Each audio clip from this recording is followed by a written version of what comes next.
In a world where magic and destiny intertwine, emerges one of Middle-earth's most iconic love stories, the poignant relationship between Arwen Undómiel, the starborn elf, and Aragorn, the courageous warrior of Gondor. Join us in this video to discover the most memorable moments of their story, from their first meeting in the gardens of Rivendell to the courageous marriage proposal and Arwen's sacrifice for love. Together, let's explore how their love became a symbol of hope and unity, not just for them, but for all of Middle-earth. In the heart of the elven realm of Rivendell, where time seemed to fade away in the serenity of nature, lived Arwen Undómiel. She was the daughter of Elrond, the Lord of Rivendell, and Arwen's beauty and grace were legendary among the elves. Arwen's fate changed with the arrival of a young human in Rivendell. Aragorn, known as Estelle in his youth and the last of Isildur's descendants, was a man of great courage and an imposing presence.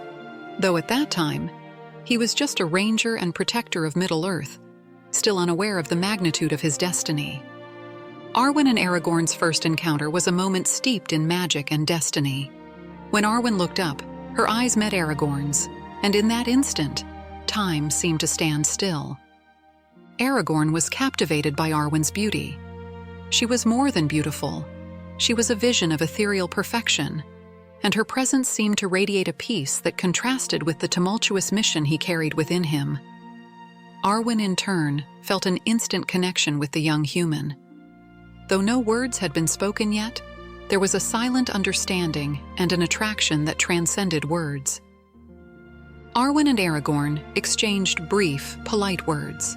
He introduced himself as Aragorn, a ranger and protector, while Arwen shared her elven name. During their short conversation, Arwen showed kindness and genuine interest in Aragorn's mission, while he, with a reverence he couldn't hide, thanked her for her hospitality and expressed his admiration for the beauty of the place and of her. As the conversation continued, the connection between them became more evident. Every word and every shared glance seemed to charge the air with a subtle electricity. Although no promises were made and no futures discussed, their first meeting marked the beginning of a relationship that would be tested by time and destiny. By the end of the afternoon, Arwen and Aragorn said goodbye, but the impact of the encounter was etched in their hearts. Fate had begun to chart a path that would unite them, and although both knew their relationship would be complicated and challenging, that first encounter was a prelude to a love story that would change the course of their lives and that of Middle-earth. Their relationship grew amidst intrigue and tension. As Aragorn became more integrated into the community of Rivendell, Arwen and he spent more and more time together. Their conversations, often deep and philosophical, allowed them to connect on a level that transcended mere attraction. They shared a mutual understanding of sorrow and hope, as well as a vision of a future where love could overcome any obstacle. As their meetings became more frequent, the conversations between Arwen and Aragorn grew deeper. Aragorn, though unfamiliar with that world, showed a genuine interest in the elves, and Arwen began to see him not just as a brave warrior, but as a man with a heart and mind eager for knowledge. Through these conversations and encounters, Arwen and Aragorn began to recognize the depth of their feelings for each other. Though at first, they had tried to maintain a prudent distance, the growing affection and mutual admiration became impossible to ignore. But their relationship would not be free from the prejudices of their races. No one could ignore the relationship that was forming between Arwen and Aragorn. The elves, especially in Rivendell, were very aware of the gap between the lives of elves and humans. Their longevity and connection to immortality gave them a unique perspective on life and death. For them, the love between an elf and a human was a source of concern, as it meant facing the possibility of an inevitable separation. Elrond, Arwen's father, was the first to voice his reservations. The immortality of the elves allowed them to have a broader view of time, but it also made them more vulnerable to the sorrow that could result from the loss of a mortal loved one. Elrond feared that his daughter's love for Aragorn would lead to a life of suffering and loss, as Arwen could live an existence marked by sorrow after Aragorn's death. Despite the prejudices and the opinions of others, Arwen made a decision that would change her life and destiny forever. Taking a deep breath, she approached her father and sat in front of him. She did not ask or consult him. She simply informed him of her decision. She had decided to give up her immortality to be with Aragorn, even if it meant giving up the eternity she had been granted. Elrond fell silent for a moment, absorbing his daughter's words. He asked if she was sure, reminding her of the consequences of such a decision. But she, with firm conviction, affirmed that this was her desire. Arwen could not imagine a future without Aragorn, and if being by his side meant facing the pain of loss, she would do so without hesitation.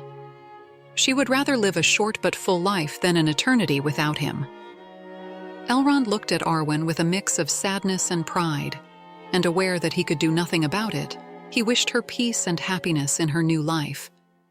Meanwhile, Aragorn faced dangerous missions across Middle-earth. With every mission he undertook, Arwen remained in Rivendell, dealing with the absence of her beloved and the weight of the uncertainty that came with the long distances and dangers of war.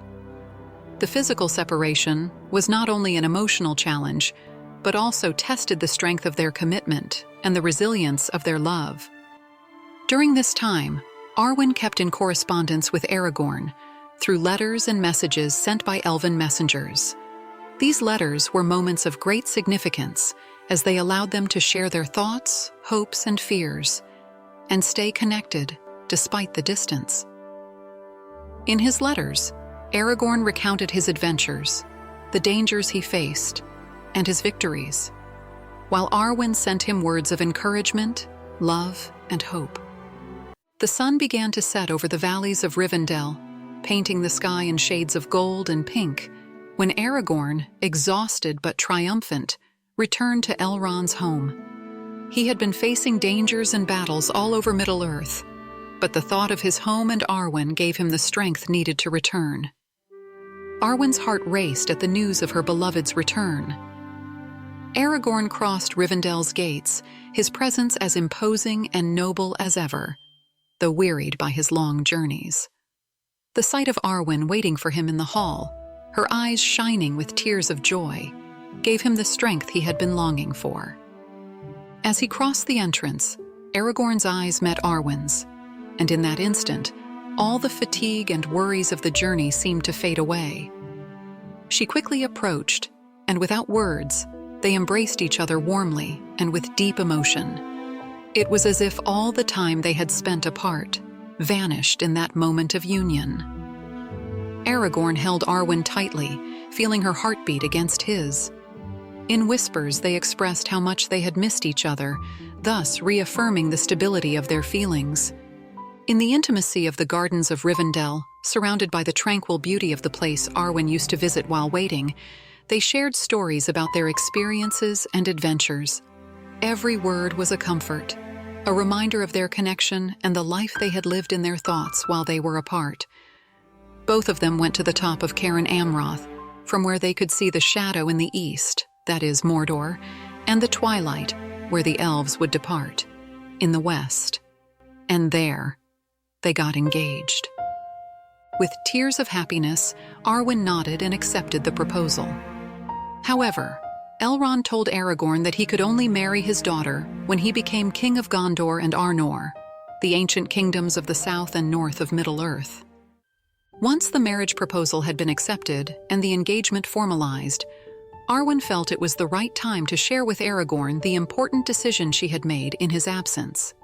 In the privacy of their conversation, after the excitement of the engagement had settled, Arwen revealed to Aragorn that she had renounced her immortality to be with him.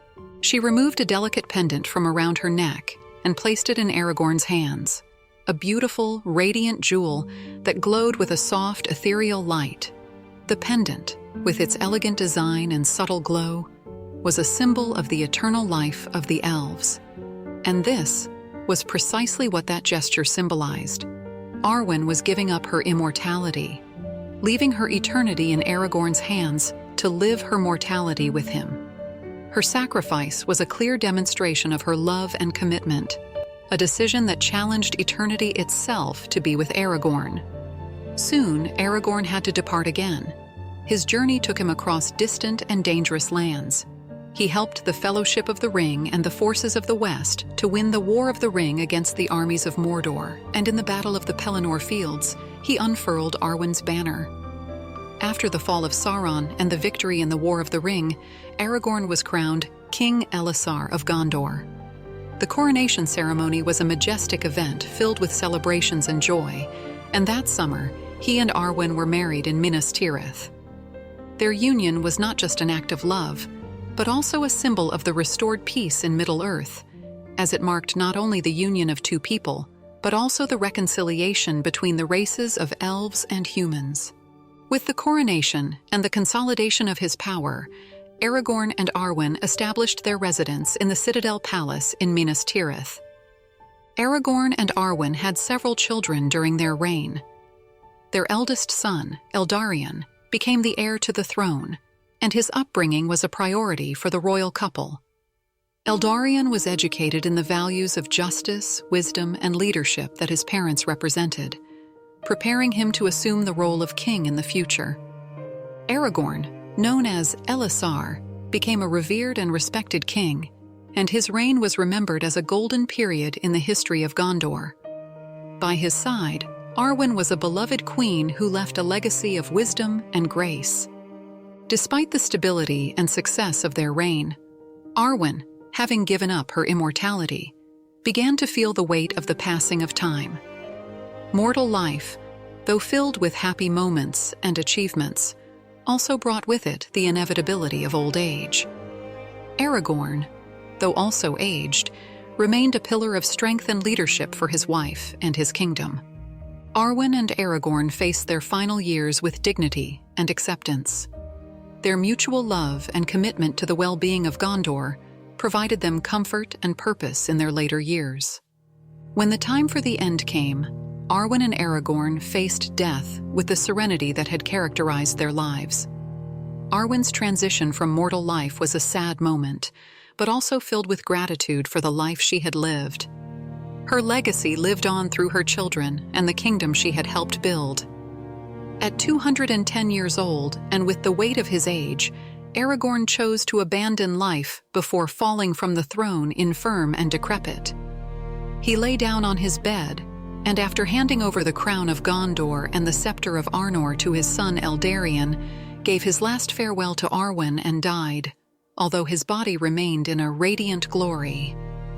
Arwen was not yet weary of the days, and now she felt the bitter taste of the mortality she herself had chosen. The elven light disappeared from her eyes, and she left Gondor. She wandered among the Melirn as their leaves fell and became the last living elf of Middle-earth. She eventually died of old age.